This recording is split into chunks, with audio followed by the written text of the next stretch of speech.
Voltamos a apresentar Revista Justiça. Agora em Brasília, 9h44. E agora, fique por dentro dos assuntos ligados ao direito imobiliário com o colaborador da Rádio Justiça, o advogado e presidente da Comissão de Direito Imobiliário OAB Minas Gerais, Dr. Quênio de Souza Pereira. Nós vivemos em uma geração em que os animais de estimação são considerados membros da família. Os dados oficiais do ano de 2018 do IBGE apontam que o Brasil é o segundo país na quantidade dos chamados pets, com a presença de mais de 139 milhões desses animais. No Brasil, há mais cães e gatos do que crianças nas residências, em especial nos condomínios. Isso tem gerado vários conflitos nos edifícios, pois a maioria das convenções são ultrapassadas, pois contém cláusulas que proíbem os pets de forma genérica. Há casos de tutores que sofrem a perseguição dos síndicos ou de moradores que não toleram esses animais, que procuram impedir que novos moradores mudem para o prédio, caso tenham cão ou um gato, por exemplo. Para procurar inviabilizar a permanência do animal doméstico, tem síndico que aplica multa pelo fato do tutor não conseguir transitar com o cão no colo, ficando o condômino impedido de participar e votar até na Assembleia caso a punição não seja paga.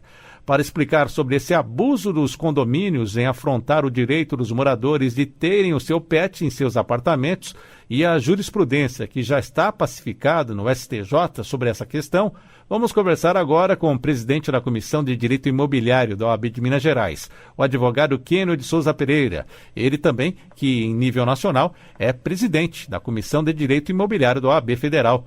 Doutor Quênio, seja bem-vindo à Rádio Justiça. Bom dia. Bom dia, Sérgio. Bom dia, ouvinte da Rádio Justiça. Doutor Quênio, temos então tudo definido, pacificado pelo STJ e ainda encontramos essas situações?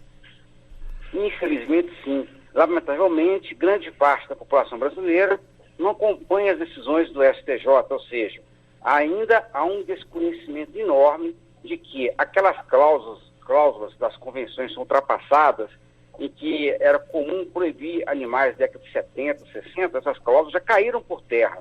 Então, os tribunais estaduais, bem como o STJ, já pacificou o entendimento que tais cláusulas não prevalecem, porque na prática, né, há vários animais, né, domésticos que não causam nenhum transtorno à coletividade condominial. Então, se o animal doméstico ele convive com o seu tutor dentro do apartamento, né, e transita pelas áreas comuns sem sujar essas áreas, sem agredir qualquer morador, sem criar uma situação de risco, tal cláusula não tem nenhum valor jurídico. É importante esclarecer isso, porque há síndicos que parecem que não gostam de pets, que procuram perseguir os condôminos, né, que têm animais domésticos. E tal postura é completamente ilegal e abusiva. Tem síndico que persegue, mas tem condômino folgado também com o seu pet, né, doutor Quênio? Com certeza. Né? O que a lei protege é a segurança, a saúde e o sossego. Então, independente da convenção, ninguém pode ter um animal, inclusive quem reside em casa, né? Pode sair na rua ou pode vir a utilizar-se do animal para inibir a pessoa. Né? Tem pessoas que andam com 2, 3 pitbulls e criam uma situação de temor nas pessoas. Então, o Rottweiler são raças com maior potencial agressivo. E, logicamente, cabe ao tutor, né, usar colocar focinheira no cão, uma guia curta, de maneira a não gerar pânico em quem passa perto. Então, aquele tutor, né, que é folgado, que tem um animal, deixa o animal solto no jardim do condomínio, estragando o jardim, deixa o animal fazer necessidades na área comum, essa pessoa atrai para si, né, uma certa antipatia e, logicamente, os vizinhos podem vir reclamar, pode vir o cônjuge aplicar multa, de maneira a inibir aquela conduta antissocial ou irregular. Agora, um fato que temos visto aí, os animais domésticos são muito socializados, né? Os animais que vivem nas casas como se fossem parentes, né? Então, o que acontece na prática? Vemos que 95% aí, tranquilamente não perturba, né? Os animais são muito tranquilos. Então, quando há uma perturbação, é porque às vezes o dono é sem educação, né? O dono o tutor, ele cria uma situação de incomodar os vizinhos, e isso é realmente uma exceção. Então, ninguém tem o direito de vir a perturbar o vizinho, seja com barulho de som, com latido incessante, vamos colocar assim, com fumaça. Tem pessoas que usam o apartamento para fazer uma pastelaria e engordura o prédio. Já vi um caso concreto, recente, de que o dono da pastelaria alugou um apartamento na parte superior e fez lá a cozinha. E, logicamente, isso degradou o condomínio. Se eu tenho um animal, né, e quero ter uma boa convivência, eu tenho que evitar uma situação que constrange o meu vizinho. Então, se esse animal, eu vou entrar no elevador e tem gente dentro do elevador, eu vou deixar a pessoa descer e depois criar uma situação de evitar a perturbação ou, no caso, qualquer constrangimento em relação ao vizinho. Muito bem, vamos falar agora sobre os motivos, alguns desses motivos que acabam gerando essa briga judicial entre tutores de animais e os condomínios, doutor Kênio. Quais são? Em geral, né, tem pessoas que têm o pet, né, ou tem um cão, por exemplo, e trabalham o dia todo, deixa o cão sozinho em casa. Então, logicamente, sente falta e pode vir a latir o dia todo, gerando assim a perturbação. Então, é importante que o tutor verifique se ele realmente tem condições, né, de cuidar do pet de maneira que a lhe dar atenção, evitando que venha a perturbar a vizinhança. Outra situação, tem pessoas que transitam com o cão na área comum, sem coleira, sem nada, e aquele cachorro, às vezes, ele avança, as pessoas estão brincando. E tem gente que tem pavor, então tem que respeitar esse pavor das pessoas, de maneira a utilizar uma guia, evitando assim o transtorno em relação à vizinhança. Com relação a transitar pelas áreas comuns, logicamente que o cão, né, ele pode vir a urinar ali de repente. Então, cabe ao tutor limpar de imediato, né, limpar de maneira a evitar qualquer reclamação. Então, o cão, o seu tutor, ele vai transitar pelas áreas comuns, né, pelo elevador de serviço, se for o caso, que tem prédios que, às vezes, tem elevador social e tem de serviço. Então, que o tutor, ele use o elevador conforme a definição, a regra do condomínio, para evitar qualquer problema. Mas eu vejo a questão do latido, a questão da higiene, né? E, logicamente, há uma situação que já ocorreu, o caso concreto, como eu falei, de um proprietário do apartamento que ter 3 pitbulls, entrar com os pitbulls dentro do elevador, ou ficar na portaria, e aquilo gerava um certo constrangimento ou receio. Então, é fundamental que haja um comportamento que venha a evitar qualquer transtorno em relação aos vizinhos. E isso acontece tranquilamente, repito, em mais de 95% dos casos. Então, são situações muito específicas em que o condomínio ou o síndico pode vir a aplicar uma advertência ou uma multa. E um fato interessante, para vir a pleitear a retirada do pet do condomínio, é fundamental existir prova robusta, né? Várias ocorrências que venham a caracterizar um comportamento que inviabiliza a convivência daquele pet no condomínio. Não é um caso isolado, né, do pet às vezes xixi no elevador ou na área comum e venha a pleitear a sua retirada. Mas, por uma questão de educação e de civilidade, cabe ao tutor limpar, né, o que o pet fez de imediato, de maneira, assim, evitar qualquer polêmica no condomínio. Doutor Kênio, então vamos lá. No caso em que o morador ele é multado por ter um animal de estimação sem que efetivamente exista a prova que ele perturbe, o pet perturbe o sossego do condomínio, há respaldo jurídico para que a multa seja anulada?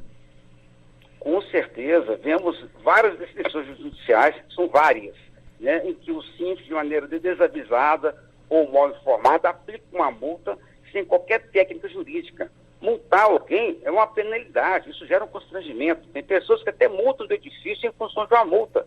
Então isso gera um efeito psicológico na pessoa que é multada muito grave.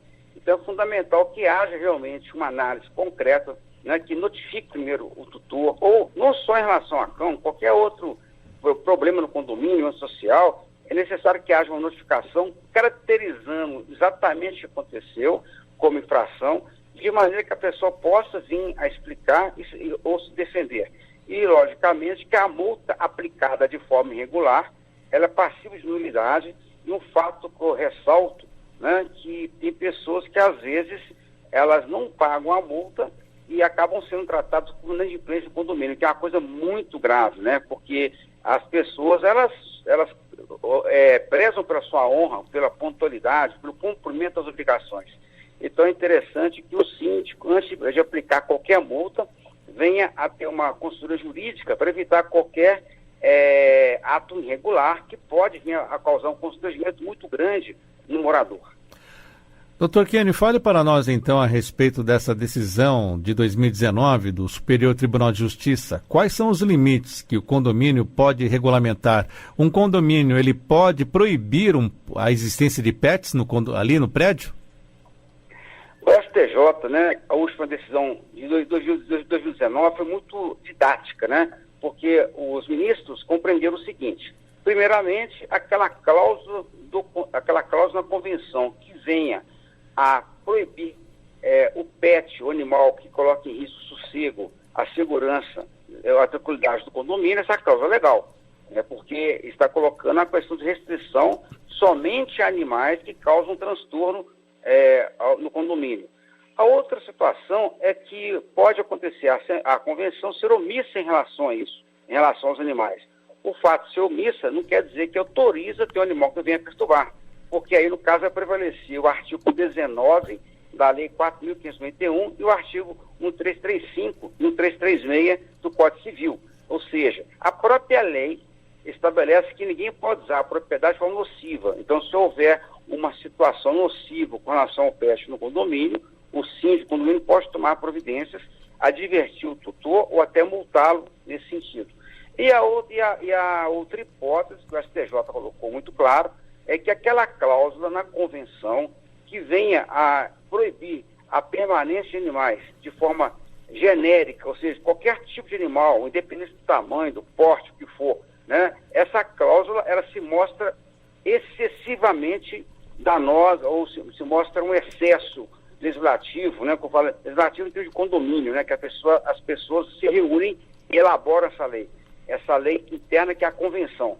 Então, há um limite, né, da convenção em que essa restrição genérica, ampla, independente do tipo de animal ou do potencial de perturbação dele, essa cláusula é ilegal, ela se mostra excessiva e, logicamente, que o síndico não pode vir a proibir ninguém de mudar para o condomínio, seja inquilino ou novo adquirente do apartamento, em função dessa cláusula proibitiva. Então, essa cláusula não prevalece. O STJ já se manifestou algumas vezes em processos recentes nesse sentido e cabe ao condomínio, né, receber o tutor com seu pet e tudo mais, e somente após a ocupação, né, do pet junto com o tutor no condomínio, havendo algum problema, aí sim poderá advertir ou multar, mas tem que ser casos concretos devidamente comprovados. Doutor Kênio, rapidamente falando, o senhor já tem bastante experiência nessa área condominial, já está há décadas atuando nesse segmento, tratando dessas questões que envolvem os animais e até elaborando convenções para regulamentar a convivência dos prédios. Como é que pode ser caracterizada, então, essa perseguição do síndico ao tutor do animal, de maneira a gerar até risco desse ser indenizado por dano moral?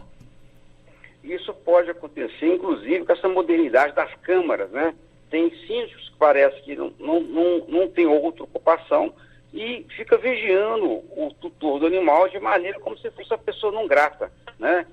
Criando uma restrição que até o coproprietário, o tutor, não possa frequentar algumas áreas no condomínio, o que é completamente irregular. Logicamente que o pet não vai para a academia, não vai para a piscina, né? Mas o tutor com seu animal, ele pode circular pelas áreas comuns e há a situação da multa aplicada de maneira indevida e esse proprietário, né, ao ser constrangido com essa multa vindo não pagar, poderá acontecer situações que já vi, né, que o condomínio, ao fazer a assembleia, ele veta, ele impede a participação do condômino, ele não deixa que ele vote, alegando que está em débito com essa multa, ou seja, coloca o condômino como inadimplente. Isso caracteriza tranquilamente o dano moral, né? Esse dano moral em função do constrangimento que essa pessoa passou tem juiz que já foi impedido de votar baseado na multa legal. E o dano material é quando o síndico impede a mudança de alguém